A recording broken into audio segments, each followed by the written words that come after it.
Okey Pak, dah ada jam saya? Okey. Okey, dah kosong. Kita dengan 1.2 TSI. Turbo, tak ada supercharger. Turbo 1.2. Jadi, tadi kita buat pejutan 0 sampai 80 km sejam berapa saat? 7.7. 7.7. Tu full throttle. Tapi nak tunjuk keistimewaan 1.2 turbo charge ni kan. Kita akan buat pejutan yang sama 0 sampai 80. Tapi kita tak guna sampai red line 6400 tu. Kita 4000 kita dah tukar. Oh, okey. Okey? Maximum torque je lah. 4000 kita tukar, kita tengok. Okey, 1 2 jalan. Okey, 4000 dah tukar, 4000 dah tukar, G3, G4, now. Dah lah. 7.7. 7.7 sama juga. Sama juga. Itu dianya kelebihan. Kan? Jadi enjin kecil je 1.2. Betul lah. Tapi dengan dia punya turbo, kuasa daya torque tu sama dengan HRV 1.8 Honda tu. Bukan sekat tu. Daripada berapa rendah RPM? 1550 1500 sehingga 4100. Sepanjang-panjang 1500 sampai 4000 tu dah ada kuasa torque yang penuh. Maximum torque yang penuh.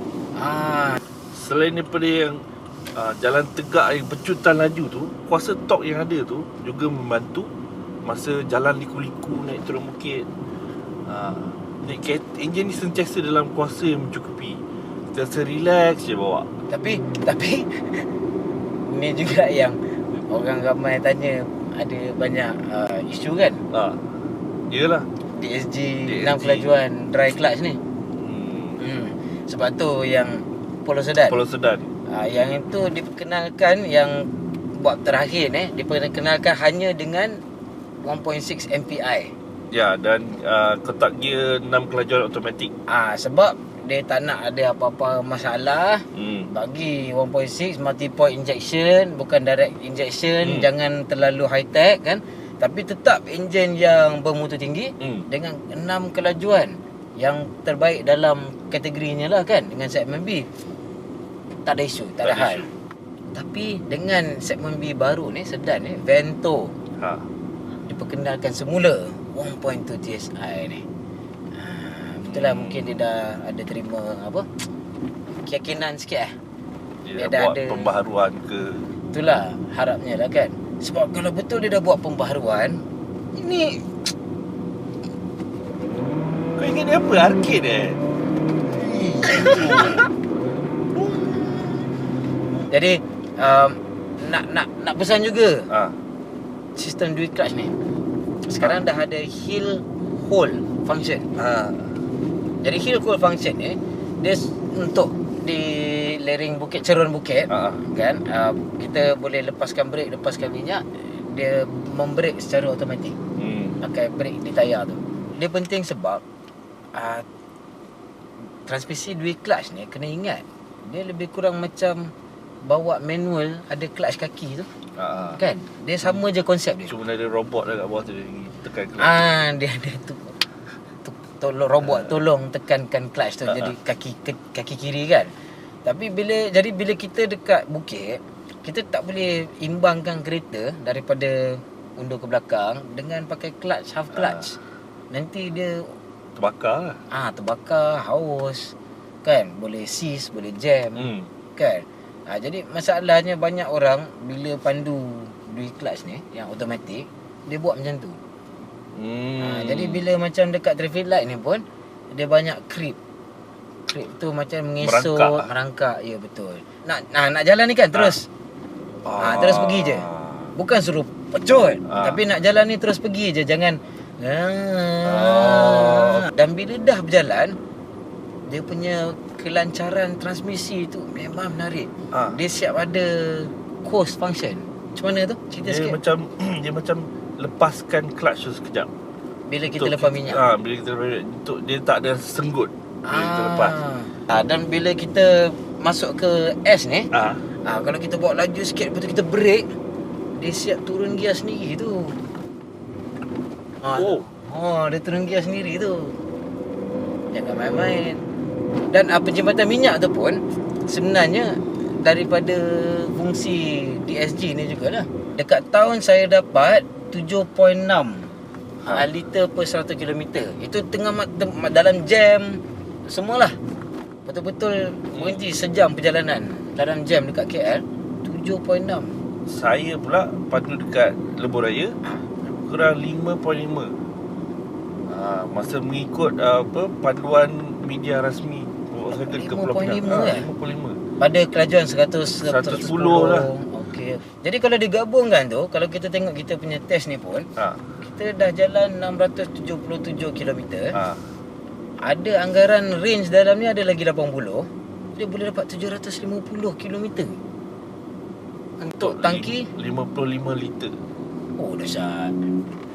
Siapa suka jalan jauh ni dia Betul boleh buat macam ni lagi tu, ingat. Highway mana boleh macam tu.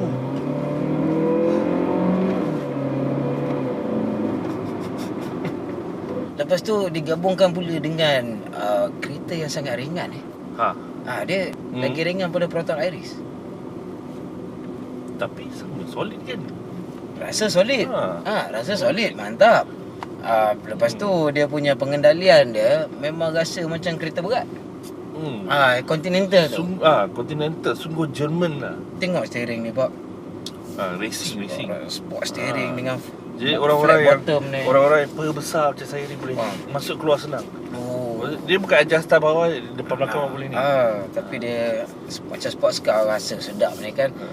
Cumanya itulah dia punya dalaman dia tak banyak pembaharuan sangat daripada yang lepas. Kan yang multi climatic apa benda ni? Climate control lah. Climate control lah. Yang ni ada pembaruan sikit untuk model Comfort dan Highline. Okey, Trendline yang bawah sekali, asas sekali guna pakai air biasa. Dia tak ada climate control automatic ni. Lepas tu dia punya radio pun yang ni ada control. Kalau kita connect dengan iPod, kita boleh control daripada radio. Okey. Trendline tak ada. Trendline tak ada. Lagi satu dia ada Bluetooth. Okey. Yang trendline tak ada Bluetooth juga. Tapi beza ketara antara dua model tu bukan radio je. Airbag. Trendline ada 2. Comfortline ada 4. Kereta dia juga ada ESC.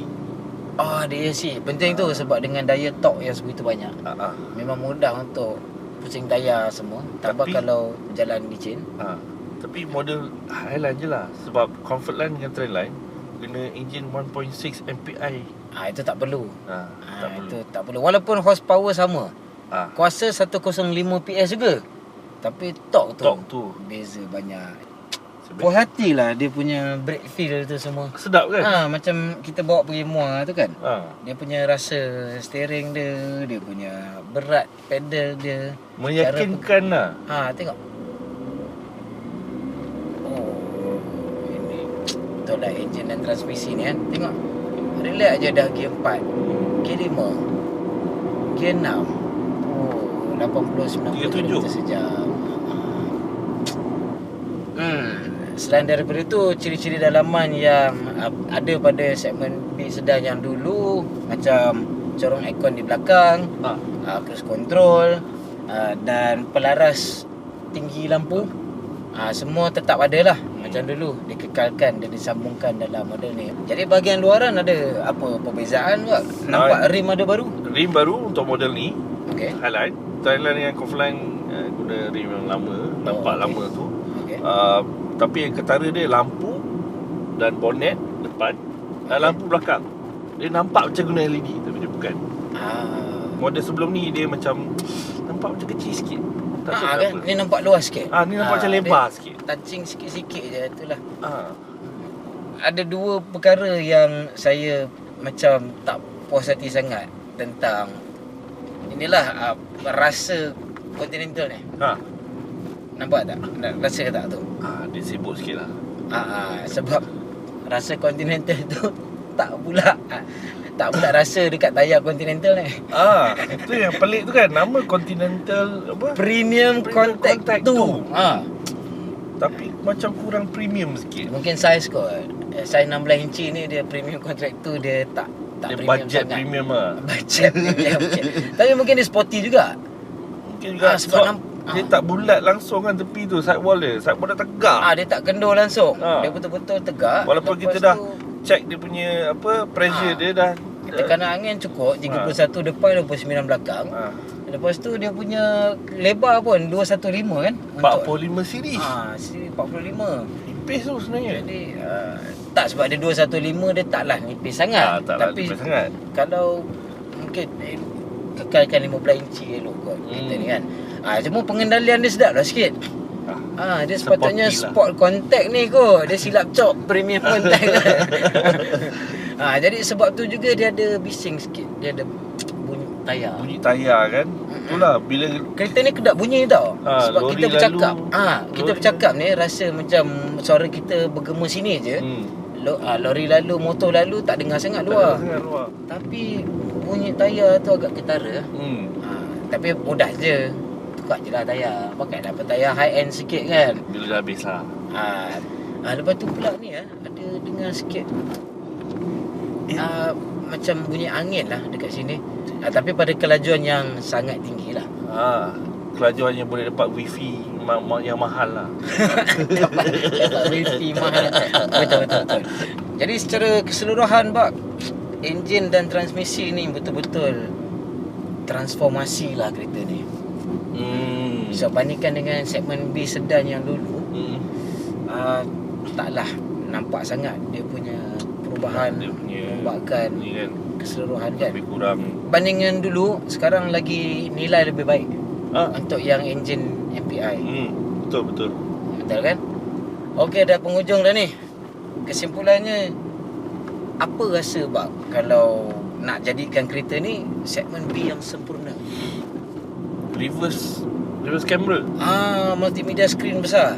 Dia touch screen dengan navy. Itu kena ada. Okay. Lagi satu, keyless entry and go. Setengah motor pun dah ada keyless entry kan. Bagi saya kan, terutamanya untuk model Highline dia kena ada body kit lah. Baru gas sikit kan. Kalau ada tu kan,